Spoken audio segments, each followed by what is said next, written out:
Might the diabetes drug metformin have an anti-aging effect? Check out this 3-video series to see what the science says.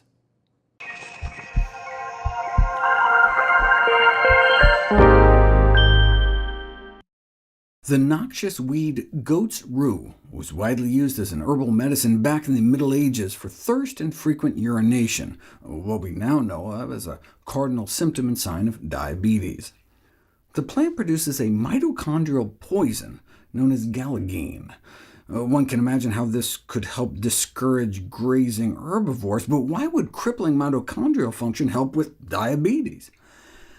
Well, if you got the dose just right, you could impair energy production just enough to spring AMPK into action. AMPK would then dial down the liver's energy-intensive process of sugar production, and blood sugars would fall. Galagine proved too toxic for use in humans, and presumably goats, but was tweaked into a milder form in the 1950s.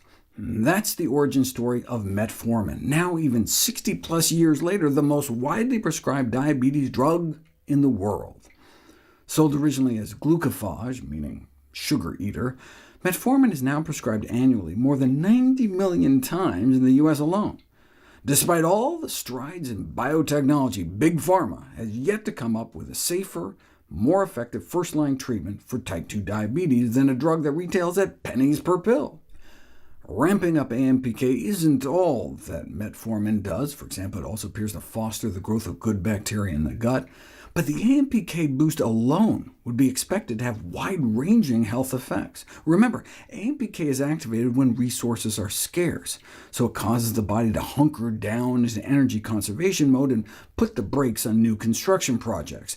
So no more making excess blood sugar or cholesterol. Time to start tapping into the larder. And indeed, metformin doesn't just lower sugars in the blood, but cholesterol and body fat. And shutting down the excess synthesis of proteins can also have health benefits. Fibrosis is the accumulation of scar tissue in response to an inflammatory insult. As a transient, localized phenomenon, fibrosis helps heal wounds and repair damaged tissue.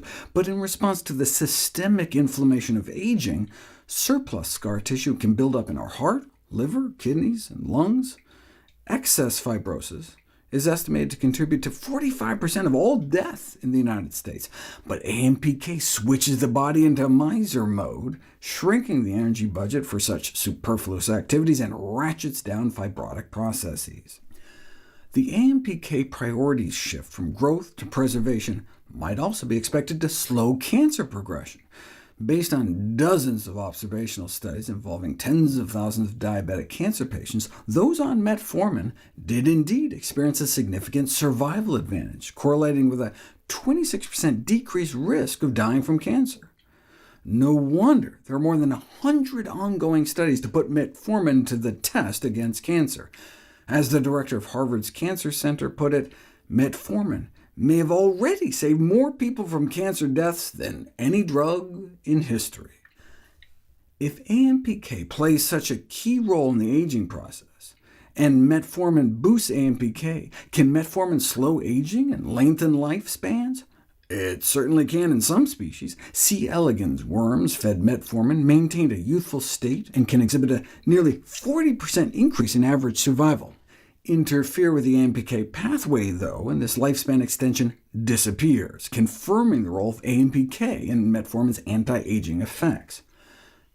Metformin also improves the health spans and lifespans of mice, but failed to extend the lives of rats, calling the pro-longevity effects of metformin into question.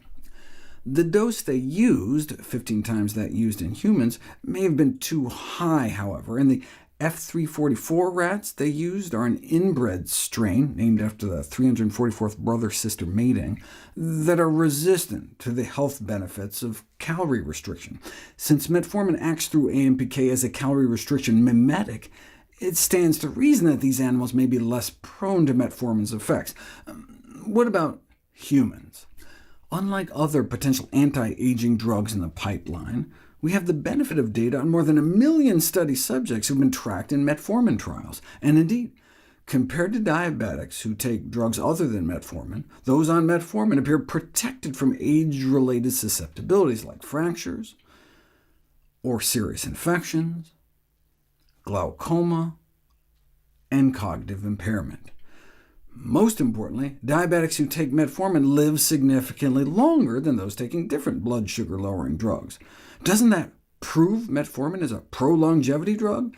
No. For example, maybe metformin just controlled their diabetes better.